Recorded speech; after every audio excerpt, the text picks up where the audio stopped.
Welcome to कुंडली ज्ञान। जय मां काली, जय मां तारा, आप सबका भला हो। आज सूत्र में हम डिस्कस करेंगे फोर्थ हाउस, क्योंकि एक हमारे मित्र सब्सक्राइबर हैं, उनसे मैं मैसेंजर पे बात कर रहा था, तो उनसे बात हो रही थी, तो उन्होंने मुझसे बोला कि भाई फोर्थ हाउस में मेरा उच्च का मंगल है मान लीजिए, और फिफ्थ हाउस में क्या कहते हैं उसमें शनि की दृष्टि पड़ रही है, तो क्या परिणाम होंगे।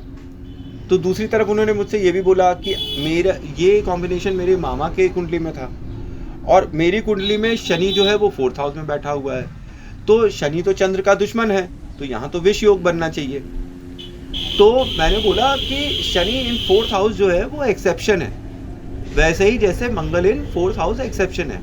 मंगल चंद्रमा का मित्र है, पर फिर भी यहाँ पर दंगल करता है और चीज़ें खराब कर देता है। और शनि जो है वो चंद्रमा का दुश्मन है, पर फोर्थ हाउस में क्योंकि ये माता का हाउस है, और शनि तो सूर्य के साथ भिड़ गए थे माता की वजह से। मतलब उनके जो पिता थे सूर्य, उन्होंने उनकी माता छाया को त्याग दिया था क्योंकि शनि काले रंग के थे, तो ये अपमान सहकर वो झेल नहीं पाए, तो वो अपने माता के लिए उन्होंने अपने पिता के साथ द्वंद्व कर लिया था और उनके साथ उनके रिलेशन खराब हो गए थे। तो यहाँ पर नंबर एक बात मैं आपको बताऊं कि फोर्थ हाउस में मान लीजिए जैसे आपके शनि आया हुआ है, मैं एक एक कर बताऊंगा, शनि मंगल राहु केतु सबके बारे में फोर्थ हाउस के अंदर कि क्या एक्सेप्शन और क्या मिसकंसेप्शन है। कि जब शनि मान लीजिए फोर्थ हाउस में आता है, तो ऐसे जातक की सबसे नंबर एक बात की ऐसा देखा गया है, सबके साथ ऐसा नहीं हो सकता है, कुंडली देखने पे ही पता चलता है, पर मेजॉरिटी ऑफ द केसेस में फादर का व्यवहार मदर के साथ अच्छा नहीं होता है। जिनके शनि फोर्थ हाउस में होते हैं उनके माँ बाप के बीच में लड़ाई होती है और वो अपनी माँ की साइड से खड़े होकर बोलते हैं। ऐसे जातक जिनका फोर्थ हाउस में शनि बैठा हो, शनि यहाँ पर अपने उच्च परिणाम देता है और उच्च का हो जाता है। ठीक, अब ऐसा क्यों होता है? क्योंकि ये माँ का घर है, चंद्रमा नहीं है, ये माँ का घर है। चंद्रमा प्लैनेट के साथ अभी मैंने आपको इसके पहले की वीडियो में बताया कि परिणाम विषयोग वाले होंगे, पर चौथे घर के साथ शनि का तालमेल वो माता के घर के समान होगा। और शनि का एजेंट कौन है? राहु है, और राहु की बात कौन सुनता है? केतु सुनता है। तो फिर शनि, राहु और केतु फोर्थ हाउस में बुरा परिणाम अपनी तरफ से तो नहीं देते हैं, जब तक कि जातक कुछ एक्स्ट्रा ऑर्डिनरी कोई बुरे काम ना करने लगे।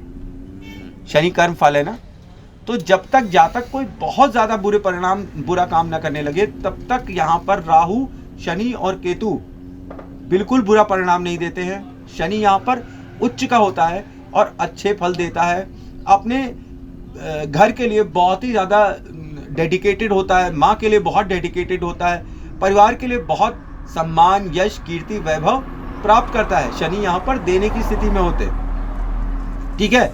और इसी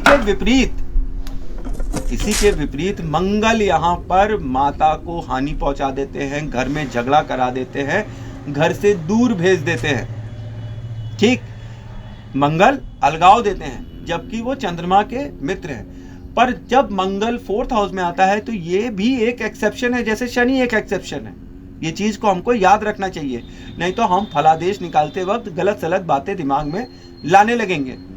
यहाँ पर शनि अच्छा फल देते हैं और मंगल जो है यहाँ पे नीच के हो जाते हैं और बुरा फल देते हैं। अब अगर आपका उच्च का मंगल होगा, ठीक है, तो आप लड़ाई नहीं करेंगे, लेकिन आप घर छोड़कर चले जाएंगे। ठीक, जैसा कि मेरे मित्र ने मुझसे बताया, जिनसे जो हमारे सब्सक्राइबर हैं, कि उनके मामा की कुंडली के अंदर फोर्थ हाउस में उच्च का मंगल था, पर शनि की दृष्टि फोर्थ हाउस पे पड़ रही थी। तो मैंने मुझसे बोले कि मेरे मामा का तो मेरी रानी से कभी भी झगड़ा नहीं हुआ, ऐसा तो नहीं है। तो मैंने कहा कि ऐसी बात नहीं है, हर तरीके के एस्पेक्ट होते हैं। कि मतलब अब मैं ये बताऊं कि फिर आपके मामा आपकी नानी के साथ नहीं रहते होंगे, ठीक, और लेकिन सेवा भी वही करेंगे। तो ये बात उन्होंने कंफर्म करी कि उनके मामा 20 साल अपने घर से दूर विदेश में रहे, पर अंत में अपनी माता की सेवा भी उन्होंने ने करी। तो विदेश भेजना और घर से दूर भेजना किसका काम हो गया? उच्च का जो मंगल बैठा था फोर्थ हाउस में, उसने घर को नुकसान नहीं पहुंचाया, उसने उठाकर उनको विदेश भेज दिया कि घर से तुम दूर हो जाओ ताकि तुम्हारा भाग्योदय हो। अब जब वो विदेश गए तो वहां पर भी शनि एक्टिव दृष्टि डाल रहा है। ठीक, तो जब शनि एक्टिव है तो उन्होंने उनकी अपने पास लगकर सेवा भी करी। ठीक, तो शनि ने सेवा कराया और मंगल ने घर से भगाया।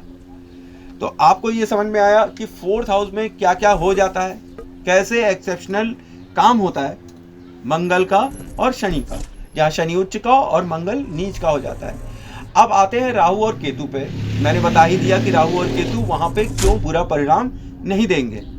ठीक, तो राहु और केतु भी 4th हाउस के अंदर बुरा परिणाम नहीं देते हैं, मतलब अनलेस एंड अनटिल शनि किसी भी रूप से पीड़ित हो जाए। ठीक, क्योंकि शनि के ऊपर बहुत डिपेंड करता है राहु और केतु। अगर शनि पीड़ित होंगे तो राहु भी पीड़ा देंगे, और अगर शनि उच्च के होंगे तो राहु भी आपके साथी होंगे, इर्रेस्पेक्टिव कि आपकी जो कुंडली है वो देव तुल्य है, दानव तुल्य है। ठीक, मतलब कि देवता वाले ग्रह आपके लगन में बैठे हैं या दानव वाले ग्रह आपके लगन में बैठे हैं, इससे कोई सरोकार नहीं है। 4th हाउस में जो परिणाम है वो ऐसे ही मिलेंगे। तो आई होप आपको 4th हाउस में एक्सेप्शंस समझ में आए होंगे शनि और मंगल के। तो थैंक्स फॉर वॉचिंग। जय मां काली, जय मां तारा, आप सबका भला हो।